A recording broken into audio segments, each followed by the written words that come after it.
Vamos dar início ao nosso debate. Comigo, Caio Coppola e Zé Eduardo Cardoso. Boa tarde, bem-vindos os dois. Hoje é a vez do Zé Eduardo começar nossa discussão. Zé, Deltan Dallagnol driblou a lei da ficha limpa? Bem, boa tarde, Luciana, boa tarde, Caio. Eu acredito que essa decisão que foi tomada pelo relator, o ministro Benedito Gonçalves, é uma decisão que está fundamentada na linha jurisprudencial do TSE.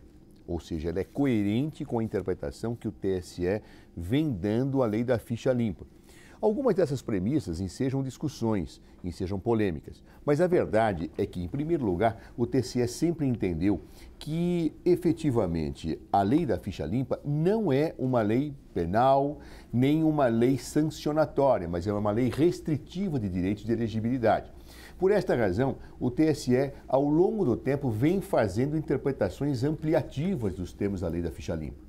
Algumas das quais suscitaram muitas polêmicas. Eu, por exemplo, discordei de algumas. Quando o TSE mandou aplicar a lei da ficha limpa retroativamente, isto é, para pessoas que haviam disputado eleições anteriores e há situações mesmo de improbidade que já tinham sentenças transitadas em julgado.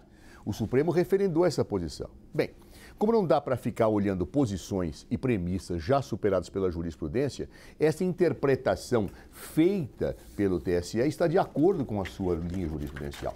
E o ministro Benedito entendeu que Dallagnol claramente fraudou a lei quando, sabendo que seriam abertos processos disciplinares, pediu exoneração para ser candidato. Muito bem, Caio Coppola, Deltan Dallagnol driblou a lei da ficha limpa? É óbvio que não. A decisão do TSE pela cassação do mandato parlamentar do Dr. Deltan Dallagnol representa, sim, a negação do direito e a consagração do arbítrio. Salta aos olhos, aliás, que a decisão tenha sido unânime. Os 7 ministros participaram desse absurdo. E aqui é impossível não lembrar da máxima provocativa do Nelson Rodrigues quando ele dizia que toda unanimidade é burra. Mas quer saber? Pouco importa esse consenso injustificável entre os doutos ministros. A Margaret Thatcher, essa sim, uma democrata com espírito republicano, nos ensinou que uma maioria não tem o poder de tornar o errado certo. A decisão do TSE desrespeita a lei, viola a democracia e atropela a vontade popular, provando que no Brasil o poder não emana mais do povo, mas sim dos tribunais. Num país em que assediadores, corruptos e até assassinos mantêm as suas cadeiras no Congresso, o Deltan Dallagnol perde o seu mandato por uma hipótese, uma conjectura, uma fantasia da cabeça imaginativa dos ministros do TSE. Segundo eles, o ex-procurador deixou o cargo para não responder a procedimentos administrativos. Quem disse? Cadê a prova? Alguém por acaso visitou os pensamentos do deputado? É claro que não. Mas o TSE entendeu que existia essa, aspas, concreta possibilidade e que isso bastava para ignorar o resultado das urnas. É um tremendo absurdo. Deltan não se exonerou para escapar da lei da ficha limpa. Ele se exonerou para viabilizar a sua candidatura. Muito bem, Zé Eduardo, tem 1 minuto para a réplica. A frase final do Caio condena o Dallagnol. Eu me exonerei para viabilizar minha candidatura. Por que ele se exonerou para viabilizar a candidatura? Porque ele corria o risco e sabia que seriam abertos processos disciplinares contra ele. É exatamente isso, Caio, com base nesta tua afirmação, que foi tomada a decisão pelo TSE. Ou seja, ele, para viabilizar sua candidatura, fraudou a aplicação da lei. É esta a argumentação.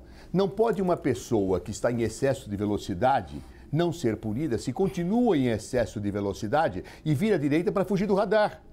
Esta é a lógica do TSE. Eu posso discutir, inclusive, as premissas interpretativas, algumas das quais, academicamente, eu discordo de posições anteriores do TSE. Mas esta situação está consolidada. Houve fraude à lei. Você mesmo confessa isso, ou afirma isso. Claro que não é confissão, porque não é você, mas afirma isso na sua frase final. Você atesta o que o TSE acabou de dizer. Doutor, por favor, se acalme e não coloque palavras na minha boca. O que eu quis dizer por viabilizar a candidatura? Para você ser eleito, você precisa arrecadar fundos, você precisa se viabilizar politicamente, você precisa ir até um partido político. Foi isso que eu quis dizer. Por favor, não distorça o que está sendo falado aqui. Agora, vamos lembrar que isso daqui trata do quê? de procedimentos. Procedimentos não são processos disciplinares. A própria ementa, com a maior desfaçatez, reconhece isso no item 13.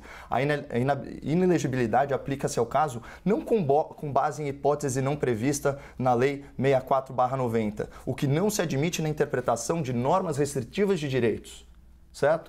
Portanto, né, essa lei, ela simplesmente não se encaixa ao tipo. Ele não respondia a processo administrativo. Então seria muito fácil impedir que qualquer membro da magistratura ou do Ministério Público se candidatasse. Era só de má fé protocolar um monte de representação contra ele e ele seria obrigado a esperar.